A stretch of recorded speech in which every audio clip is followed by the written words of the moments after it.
তে পড়াশোনা করে কিভাবে সাফল্য লাভ পাওয়া যায় তারই একটি বার্তা নিয়ে আজকের এই ভিডিওটা। তোমরা অনেকেই জানো, পড়াশোনা সবাই করে কিন্তু সবার দ্বারা সেই কাঙ্ক্ষিত পড়াশোনা হয় না বা কাঙ্ক্ষিত পড়াশোনা করে একটা বৃহত্তর জায়গায় পৌঁছাতে পারে না। তো পড়াশোনা শুধু করে গেলেই তো হবে না, সেটাকে তার কিছু টেকনিক আছে, পড়াশোনা করার কিছু টেকনিক আছে। তো সেই টেকনিকগুলোই কী করতে হবে। প্রথমত বলি, পরিকল্পিত পড়াশোনা করুন। একটা পয়েন্ট আমি বললাম যে পরিকল্পিত পড়াশোনা করুন। কিভাবে? দেখা যাচ্ছে যে একটা দিনের মধ্যে একটা স্টুডেন্ট সব সময় তো পড়তে পারছি না আমরা, তাহলে কি করব আমরা দৈনিক প্রত্যেক দিনকে আমরা খাওয়ার সময় খাবো, তারপরে পড়ার সময় পড়বো, খেলার সময় খেলবো। আমরা 24 ঘন্টার মধ্যে সেই সময়গুলো বাদ করে দেব যেগুলো আমাদের অন্যান্য কাজে ব্যয় হবে, পড়া ব্যতীত অন্যান্য কাজে ব্যয় হবে। সেই সমস্ত জায়গাগুলো বা সেই সমস্ত কাজের সময়গুলো আমরা বাদ করে দিয়ে আমরা একটা নির্দিষ্ট সময় করবো এবং নির্দিষ্ট রুটিন করবো যে আমরা খাওয়ার সময়ের জন্য এতটা দেবো, পড়ার সময়ের জন্য এতটা দেবো, বেড়ানোর জন্য এতটা দেবো।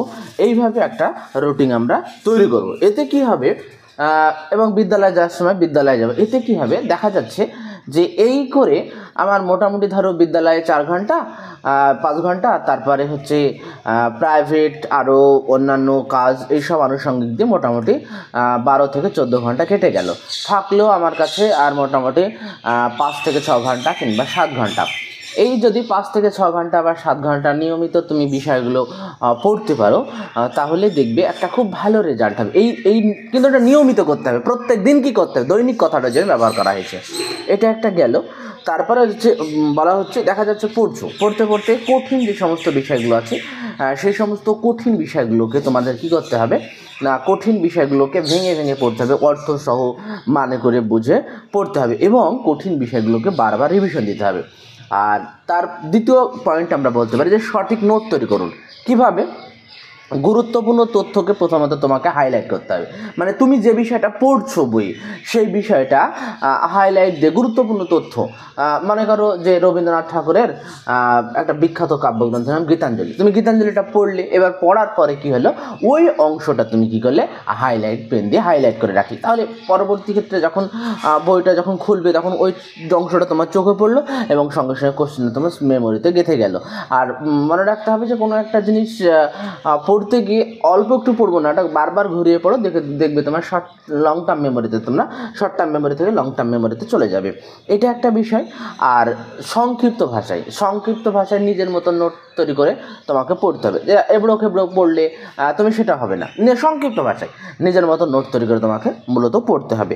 আর সংক্ষিপ্ত সারাংশ, একটা গল্প পড়লে, একটা কবিতা পড়লে, তো সেই গল্প কবিতাটার সংক্ষিপ্ত সারাংশ তোমাকে পড়ে রেডি করতে হবে, বিভিন্ন রেফারেন্স বই দেখে বা যেভাবে হোক পড়ে তোমাকে রেডি করতে হবে। এবং রেডি করার পর দেখা যাচ্ছে যে সেইটাকে যাতে দ্রুত রিভিশন দেওয়া যায়, সে তার জন্য একটা সহায়ক হবে। আবার বুঝে পড়ে মুখস্থ নয়। হ্যাঁ, অনেক স্টুডেন্ট এটা করে যে সে পড়ে কিন্তু বুঝে পড়ে না, মুখস্থ আনতামড়ি মুখস্থ করে চলে যায়। এটা কখনোই নয়। দেখা যাচ্ছে নিউটনের একটা গতিসূত্র দেয়, প্রথম সূত্রতে কী বলেছে সেটাকে আমি ভালো করে বলি। কোনো একটা গল্প পড়ছো, কোনো একটা কবিতা পড়ছো, গল্পের লাইনটাতে কি বলছে প্রথমত আমাকে বুঝতে হবে, সেই প্রেক্ষাপটটাকে বুঝতে হবে। ভূগোল পড়ছো, ভূগোলে যে কোন অবস্থান সম্পর্কে বলছে, কি জলবায়ু সম্পর্কে, প্রথমে সেটা বুঝতে হবে আমাকে। এবার যদি আমি বুঝে পড়ি তাহলে কি হবে, সেটা অনেক দিন পর্যন্ত মেমোরিতে তোমার গেঁথে যাবে এবং পরীক্ষার হলেও কিন্তু সুবিধা হয়। যদি বুঝে পড়া যায় তাহলে লেখার ক্ষেত্রে কিন্তু খুব একটা ভালো কিন্তু একটা উপকার দেয়। তাহলে বুঝে পড়তে মুখস্থ করা যাবে না। তারপরে বলেছে গাণিতিক এবং বিজ্ঞানের সমস্যাগুলো অনুসরণ করতে হবে।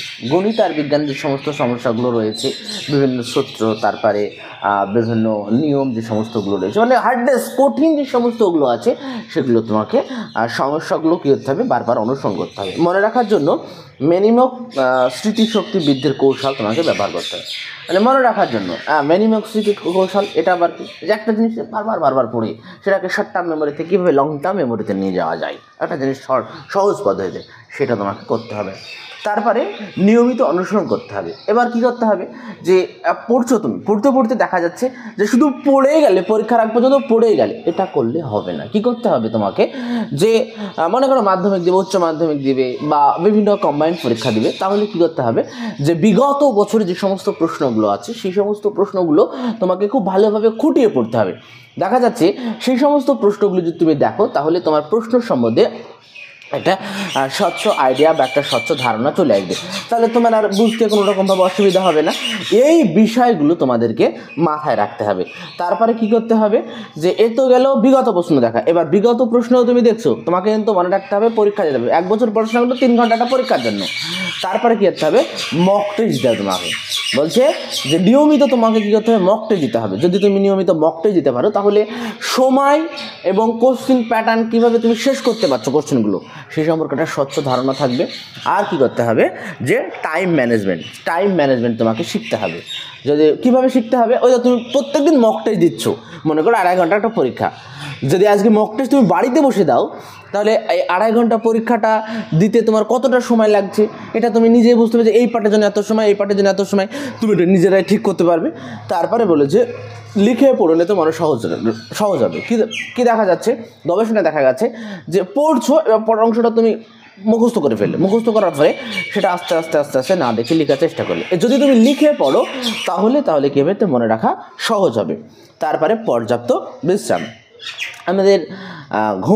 আমাদের ঘুম কিন্তু পর্যাপ্ত দরকার। কীরকম, তোমাকে মিনিমাম 6 থেকে 8 ঘন্টা ঘুম কিন্তু পারতেই হবে। তুমি যদি 6 থেকে 8 ঘন্টা ঘুম পারো, তাহলে কি হবে, দেখবে মেমোরিটা আমাদের অনেক সময় কী হচ্ছে, দৈনন্দিন জীবনে বিভিন্ন জিনিস দেখতে এমন অভ্যাস হয়ে যায় যে মেমোরিটা অনেকটা হাঁপিয়ে পড়ে মনে হয় এরকম। তো যদি পর্যাপ্ত ঘুম দেওয়া হয়, তাহলে ব্রেনটা অনেকটা রিফ্রেশ হবে এবং তোমার পড়াশোনার পক্ষে একটা ভালো মনোযোগী একটা জায়গা তোমার তৈরি হয়ে যাবে। তাহলে পর্যাপ্ত ঘুম দিতে হবে। তারপরে কী করতে হবে, যে উল্টাপাল্টা ভাজাভুজি এইরকম কোনো খাবার খাওয়া যাবে না। স্বাস্থ্যকর খাবার খেতে হবে, বিশেষ করে যেমন ফল, শাকসবজি, এগুলো তুমি খাবে। তারপরে কি বলছে, পড়ার ফাঁকে কী করতে হবে, একটা না পড়ে যাবে না, পড়ার ফাঁকে খানিকটা বিশ্রাম নেবে। হ্যাঁ, এতে মনোযোগ কী করবে, আরও বৃদ্ধি পাবে। আর পরীক্ষার সময় ব্যবস্থাপনা। এবার পরীক্ষার হলে ঢুকলে পরীক্ষার হলে ঢুকে প্রথমে তোমাকে প্রশ্নটাকে ভালোভাবে পড়তে হবে। সহজ যে সমস্ত প্রশ্নগুলো আছে সেই প্রশ্নগুলো আগে করে ফেলবে। সহজ প্রশ্নগুলো তুমি যদি আগে করে ফেলো, তাহলে কি হবে না, তোমার কনফিডেন্স লেভেলটা আরও গ্রো হয়ে যাবে, বেড়ে যাবে। দেখা যাচ্ছে কোনো একটা প্রশ্ন তুমি পাচ্ছ না, ওই প্রশ্ন একদম বসে থাকা যাবে না। পরের প্রশ্ন যেটা পাচ্ছ সেই প্রশ্নগুলো তোমাকে তৈরি করতে হবে। তাহলে কঠিন প্রশ্নগুলো পরে করতে হবে। সময় মতো শেষ করা অনুসরণ করতে, একটা আগে বললাম যে মক টেস্টগুলো এমনভাবে ভালো করে দিতে হবে যে সময় মতো যেন সেটা শেষ হয়। তারপরে কী করতে হবে, যদি তুমি এই কৌশলগুলো অবলম্বন করো, তাহলে দেখবে তোমার জীবনে সফলতা আসবেই, 100% আসবেই, সফলতা আসবে। এই কৌশলগুলো তুমি রপ্ত করে তুমি পরীক্ষার হলে যাবে। যদি এই ধরনের ভিডিও পেতে চাও, তাহলে আফতাল স্টার বেঙ্গলি চ্যানেলটিকে সাবস্ক্রাইব করো এবং প্রচুর পরিমাণে লাইক, কমেন্ট, শেয়ার করতে একদম ভুলো না।